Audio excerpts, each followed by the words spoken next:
Iran is a country of incredible history and beautiful landscapes. Religion is a big part of everyday life here, with most of the population identifying as Muslim. Islamic law, or Sharia, plays a big role in shaping the rules and values of Iranian society every day. But right in the middle of this conservative culture are the stories of those who are gay, just like in every country or community. For gay Muslims in Iran, however, life is not easy. This short documentary is about to be opening up about how gay people in Iran live their lives when their love and identity are considered crimes. Iran was not always this homophobic. Before the 1979 Islamic Revolution, it had a very liberal attitude towards sexuality.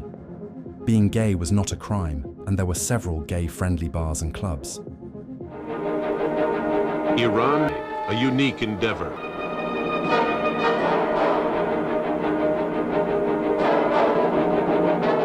After the revolution, a conservative Islamic government took power.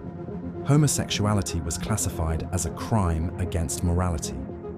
At this moment, Iran is one of the 7 countries in the world where engaging in homosexual acts is punishable by death. Before we continue with the video, I want to ask for your help.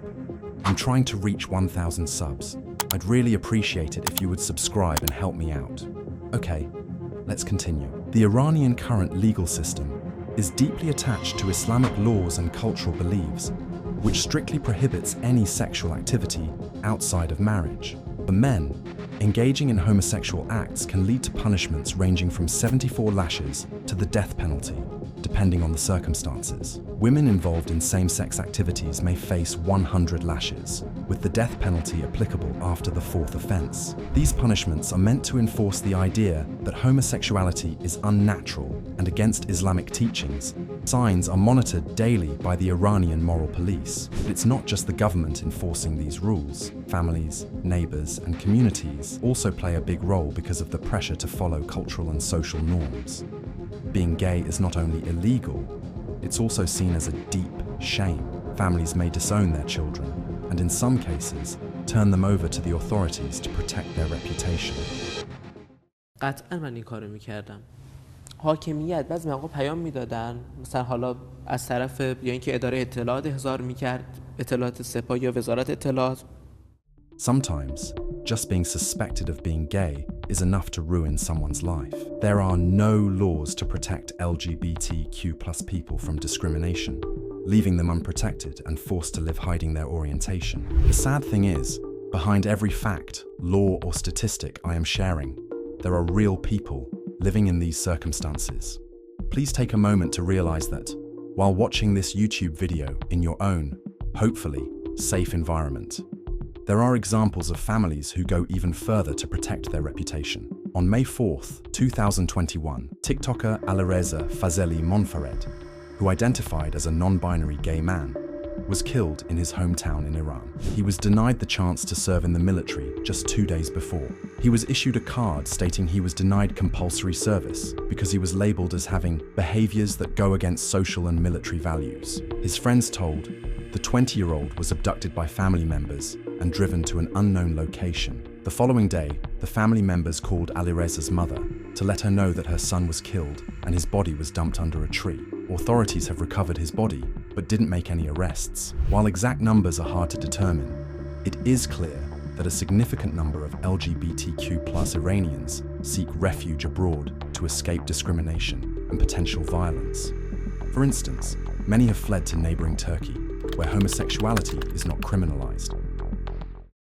شد و میتونم بگم که فحاشی هاشون اگه تو ایران فحاشی نمی‌کردن اینجا فحاشی ها زیاد شد و الان تو گوشی من پر از همین مسائله. فقط کافی یه عکس بذارم، یه مطلب بذارم. But Iran seems to stay involved even after fleeing the country.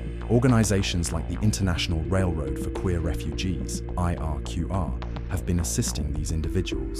Since December 2015, IRQR has directly worked with more than 1,900 LGBTQ+ refugees from Iran, Afghanistan, and Syria, helping them with their UNHCR applications and resettlement in countries like Canada and the United States. Iran's stance on LGBTQ+ issues takes an unusual turn when it comes to transgender individuals. I mean, there's only one way of being trans here. You transition medically, you get the certificate, you accept a hijab, basically every other social circumstances that come with being a woman in Iran society. Once you're passable and you've done bottom surgery and you've changed your documents, now we grant you the name of like being a woman.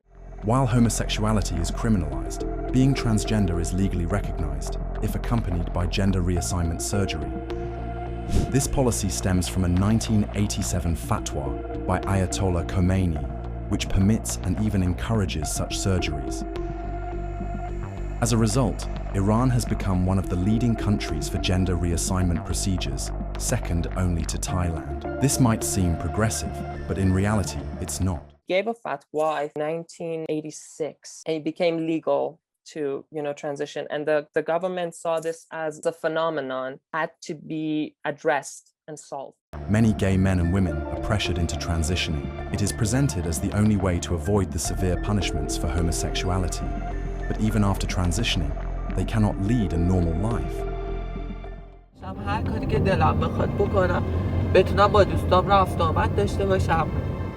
Iran's treatment of LGBTQ+ individuals has drawn widespread criticism from human rights organizations and governments worldwide. Human rights are universal. No one should be attacked, imprisoned, or killed simply because of who they are or whom they love. Groups like Amnesty International and Human Rights Watch regularly report on the abuses faced by this community, calling for reforms and protection. In some cases, Iranians who already fled the country have shared their stories on international platforms and social media. These voices have become crucial in bringing global attention to these people in Iran. But diplomatic relations often complicate these efforts, and some countries are hesitant to criticize Iran too harshly, fearing political issues.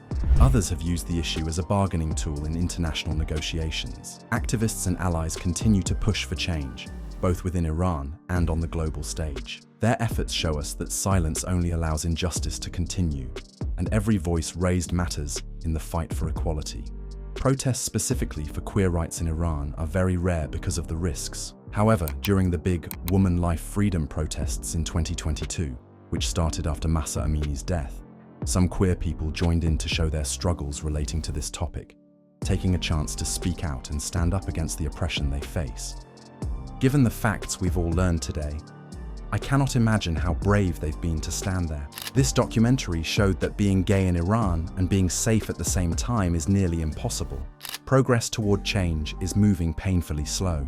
Many in the queer community hold on to hope, often watching the little but important changes happen from abroad.